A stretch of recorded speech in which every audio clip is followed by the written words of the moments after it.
Seeds of change. Dr. Maya Okonkwo had never planned to become a revolutionary. She'd come to Station Kepler to study extremophile plants, not upend the social order of the Thex Confederation. But life, as her grandmother used to say, had a way of planting you where you needed to grow. The observation deck's transparent aluminum offered a view of the Helix Nebula, its cosmic tendrils glowing in shades of emerald and violet. Maya barely noticed. She was too focused on the wilting specimen in her hands, a small earth fern that refused to thrive in the station's perfectly calibrated environment. "You're homesick too, aren't you?" she whispered to the plant, adjusting the soil moisture with practiced fingers. "Dr. Okonkwo?" The voice was soft, almost musical, with a distinctive harmonic overlay of Thex vocal cords. "May I enter?" Maya turned to find a Thex standing at the entrance to her botanical laboratory. The being was tall and slender, their chitinous exoskeleton shimmering with bioluminescent patterns that indicated uncertainty. She'd learned to read their emotional displays over the past 6 months. "Of course. You must be Zixala, the new research assistant." The Thex's patterns shifted to affirmation, waves of blue light rippling across their carapace. "I am honored to work with you, though I confess confusion about my assignment. My training is in quantum mechanics, not botany." Maya smiled. "Join the club. Everyone on this station thinks my work is a waste of time. Growing plants when we have nutrient synthesizers, monitoring soil bacteria when we can manufacture proteins." She gestured at the rows of green filling her lab, tomatoes, herbs, flowers, ferns. "But there's something here they're missing, something the Thex need." Zixala's patterns flickered with what Maya had learned to recognize as polite skepticism. The Thex were logical to a fault, a species that had optimized efficiency in every aspect of their civilization.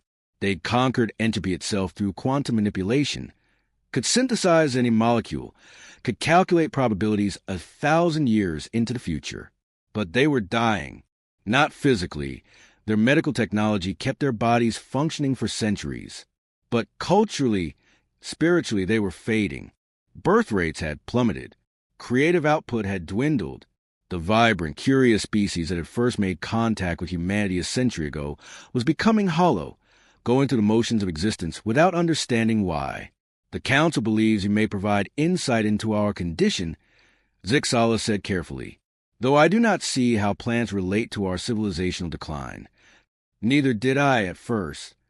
Maya moved to a shelf where a small bonsai tree sat in perfect miniature majesty.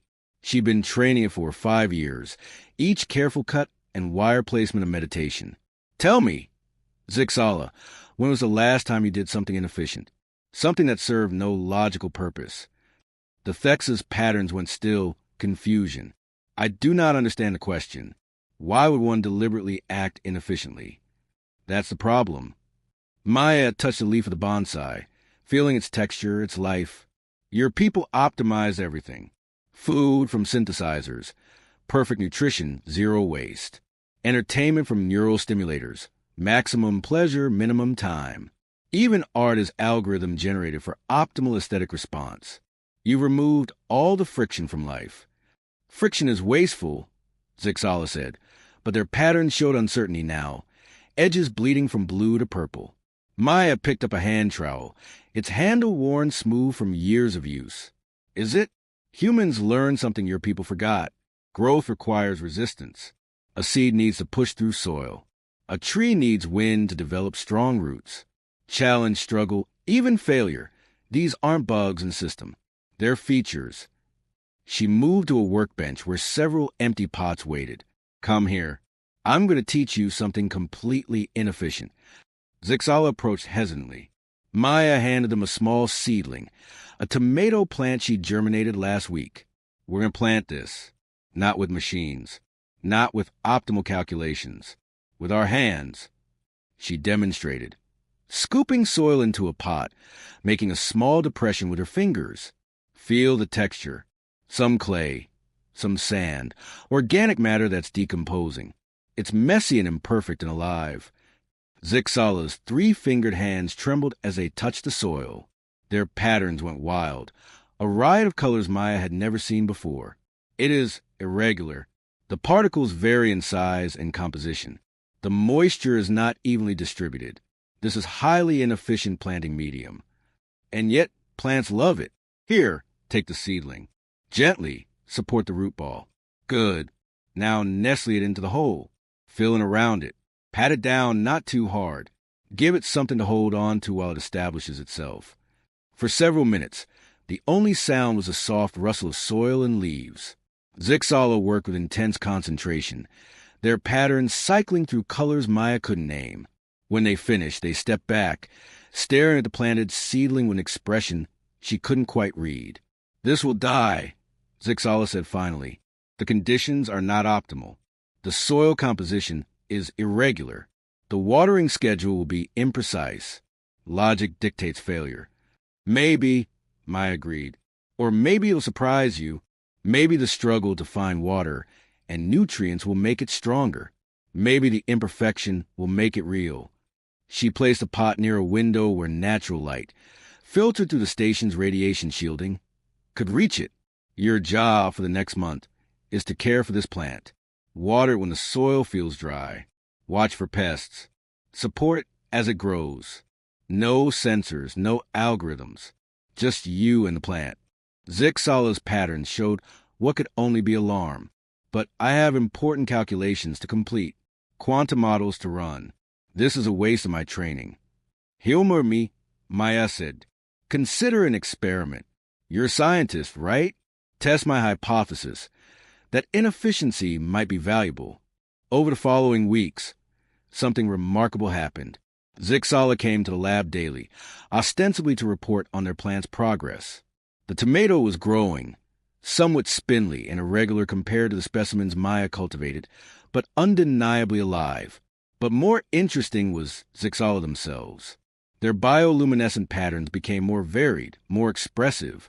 They started asking questions that had nothing to do with botany, about Maya's childhood in Nigeria, about Earth customs, about why humans kept pets despite the inefficiency. "The plant is still alive," Zixala announced one morning, their patterns bright with what might have been pride. "Despite my numerous errors in care, I overwatered twice, forgot to water once, and accidentally broke a branch." "Did you fix the branch?" "I attempted to. I used a small stick and soft fabric to splint it, as I saw you do with a broken stem last week. The plant appears to have healed the damage." Zixala paused. "This should not be satisfying. I merely performed basic horticultural repair.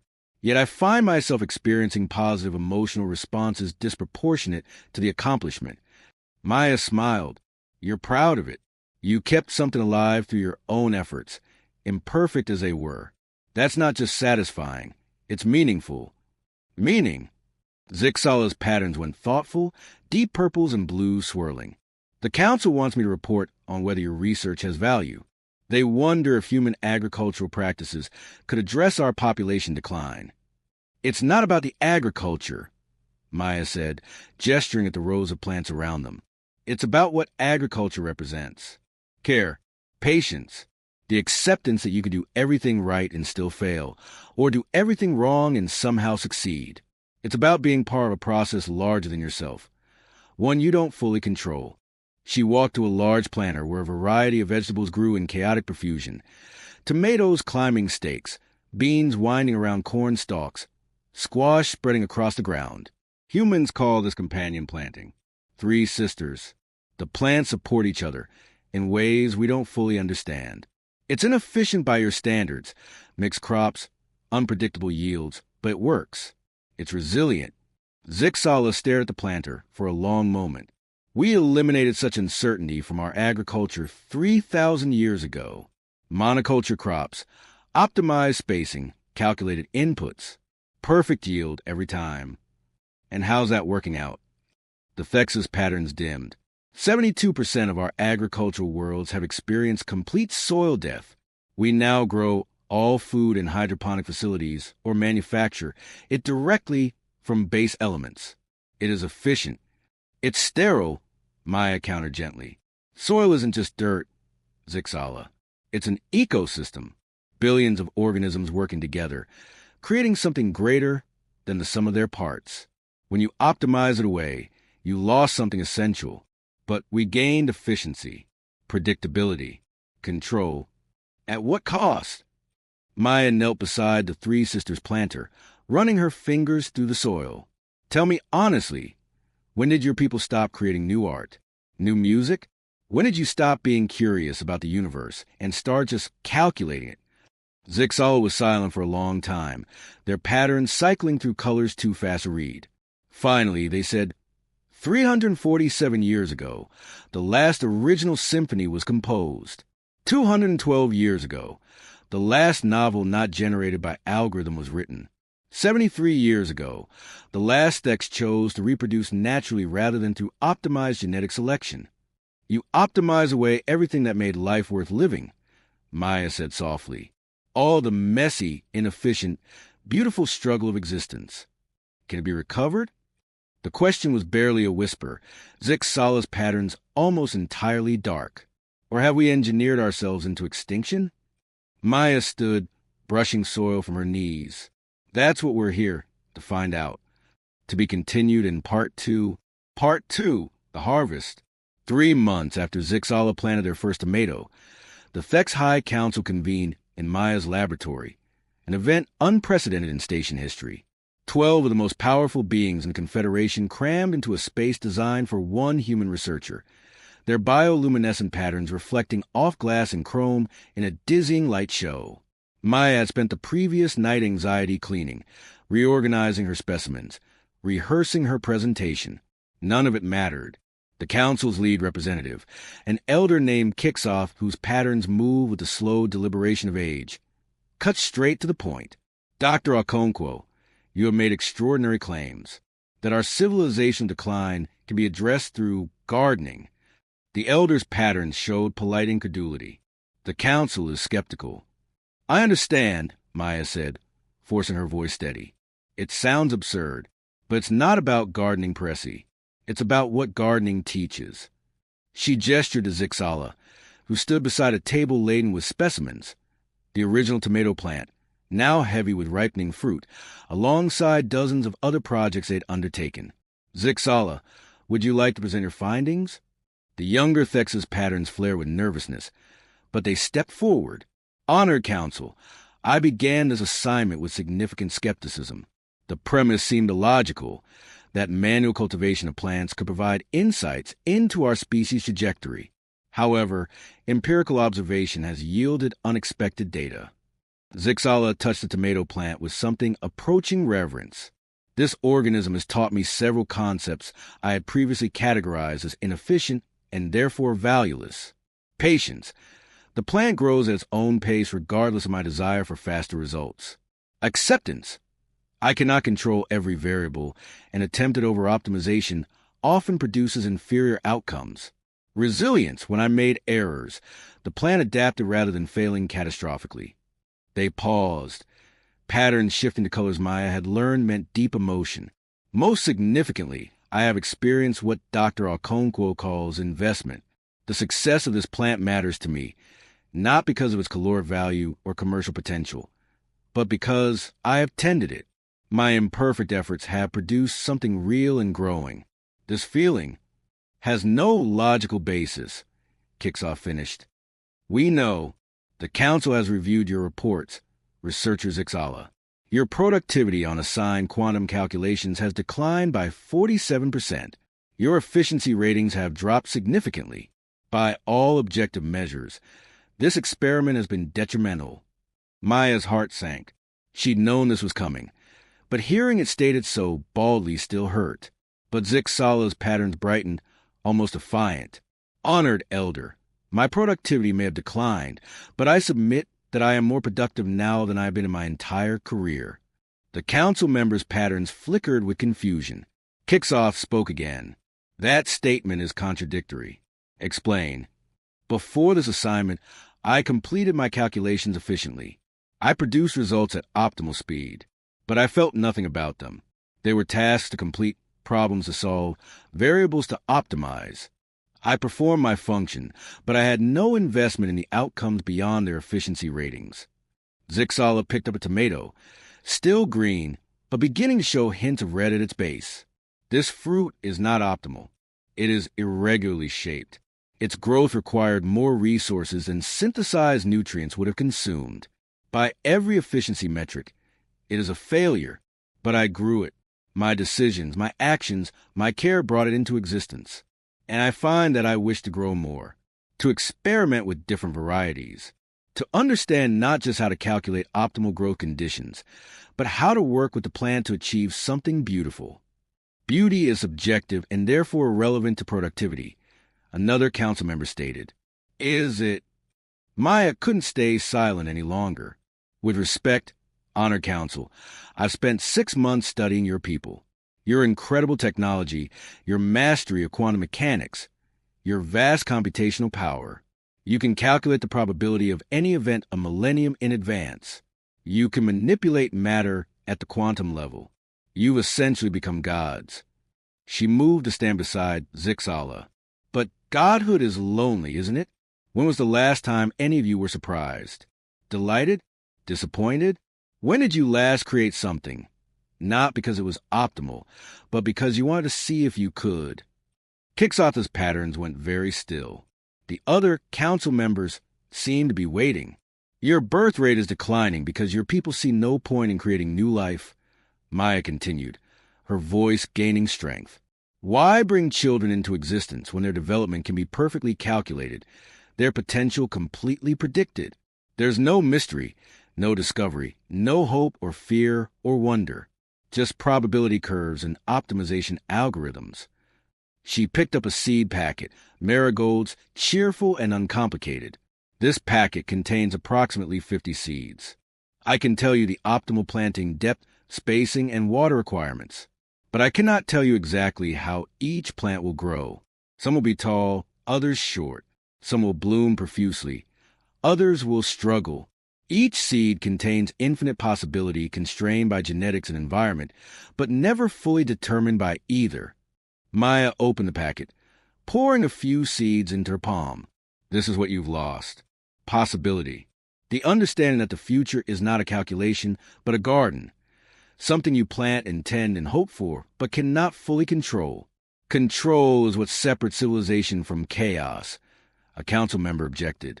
No, Zixala said, their patterns blazing with unprecedented brightness.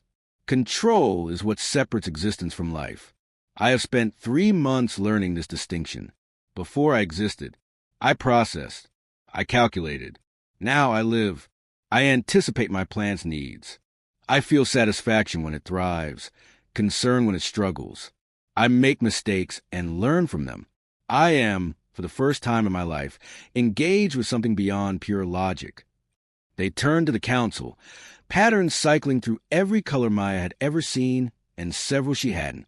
Honored elders, our civilization is dying because we have optimized away everything that makes existence worthwhile. We don't struggle, so we don't grow. We don't fail, so we don't learn. We don't invest, so nothing has meaning. Dr. Okonkwo's gardens are not a solution to our population decline. They are a reminder of what we must become again. Beings who participate in life rather than merely calculate it. The silence that followed was profound. The council members' patterns had gone completely still, something Maya had never witnessed before. It was as if 12 ancient computers had simultaneously crashed while processing an impossible equation. Finally, Kixoth moved. The elder approached the three sisters' planter, gazing down at the chaotic profusion of growth. With one long finger, they touched a tomato leaf, then a bean vine, then a squash flower. Inefficient, the elder murmured. Unpredictable. Impossible to optimize. Their patterns began to move again, slowly, cycling through deep blues and purples. And beautiful. I have forgotten that word had meaning beyond aesthetic calculations. Kixoth turned to Maya. Dr. Okonkwo, the council wishes to expand your program. We would like to establish botanical facilities on 12 core worlds, staffed by Thex researchers working under human agricultural specialists. We would like to introduce gardening as a standard educational component for all youth. We would like to begin the slow, inefficient, uncertain process of restoring our damaged agricultural worlds. Maya felt tears prickling her eyes. That's wonderful, but it's just a start. Gardens can teach the principles, but you need to apply them everywhere. In art, in relationships, in how you raise your children. You need to embrace imperfection and uncertainty and struggle. We know Quixota's patterns carried a weight of sadness. We have calculated the trajectory of our decline with perfect accuracy. Without significant cultural change, the Thex will effectively cease to exist as a creative species within 3 generations. We will become biological machines, processing existence without experiencing it. The elder looked at the tomato plant Zixala had grown. But calculation is no longer sufficient. We must learn to hope, to plant seeds whose fruit we may never taste, to invest in futures we cannot predict. This is not logical. No, Maya agreed. It's not logical. It's alive. Over the following years, Maya watched the transformation ripple through Thex society. It wasn't quick. Real growth never is. But slowly, gardens began appearing on stations and planets throughout the Confederation. Thex, who had spent centuries calculating quantum equations, found themselves on their knees in soil, learning patience from seedlings. Zixala became the first Thex to earn a doctorate in agricultural botany. They went on to develop new techniques that blended Thex technological precision with Earth's organic farming wisdom, creating systems that were neither perfectly efficient nor entirely chaotic, but vibrantly alive. The birth rate began to climb. Art galleries opened, featuring works created by artists working in physical media. Messy, imperfect, human-influenced art that spoke to emotion rather than optimization. Musicians composed new symphonies, incorporating elements of chance and improvisation that previous generations would have considered flawed. Maya became something she never expected, a cultural ambassador, teaching not agriculture but philosophy. The philosophy that life's value lies not in its efficiency, but in its richness, that struggle produces strength, that imperfection creates possibility. On the 5th anniversary of Zixala's first tomato, Maya stood once again in her laboratory, now expanded to fill an entire wing of Station Kepler. Around her worked dozens of Thex researchers, their patterns bright with concentration, and something that might have been joy. Zixala approached, cradling a small pot containing a seedling of a species she didn't recognize. Dr. Okonkwo, Maya, I wanted you to be the first to see this. It's a hybrid we developed, combining Earth tomato genetics with native Thex fruit species. The calculation said it wouldn't work. The probability of successful germination was less than 3%. Maya looked at the small green shoot, unmistakably alive. But you tried anyway. We tried anyway, Zixala confirmed, their patterns shimmering with unmistakable pride. Because sometimes the most important experiments are the ones that logic says will fail. Because hope is not a calculation, and life is not a probability curve. They set the pot on Maya's workbench, beside the bonsai she'd been training for over a decade. Thank you for teaching us the garden. Not just plants, but possibilities. Not just crops, but culture. You saved our species by reminding us that efficiency is not the same as existence, and control is not the same as life. Maya touched the hybrid seedling gently, feeling its life pulsing against her fingertips. Through the observation window, the Helix Nebula glowed eternal, cosmic dust and gas slowly coalescing into new stars, new worlds, new possibilities. I didn't save you, she said softly. I just planted a seed. You're the ones who chose to let it grow. Outside, in gardens scattered across 12 worlds, Thex who had spent millennia optimizing existence were learning to simply live. They dug in soil and laughed at their mistakes. They planted seeds with uncertain futures and waited with hope rather than calculation. They taught their children that failure was not an error but a teacher, that struggle was not a waste but a crucible, that life was not a problem to solve but a garden to tend. And slowly, season by season, row by row, world by world, an ancient species learned to bloom again,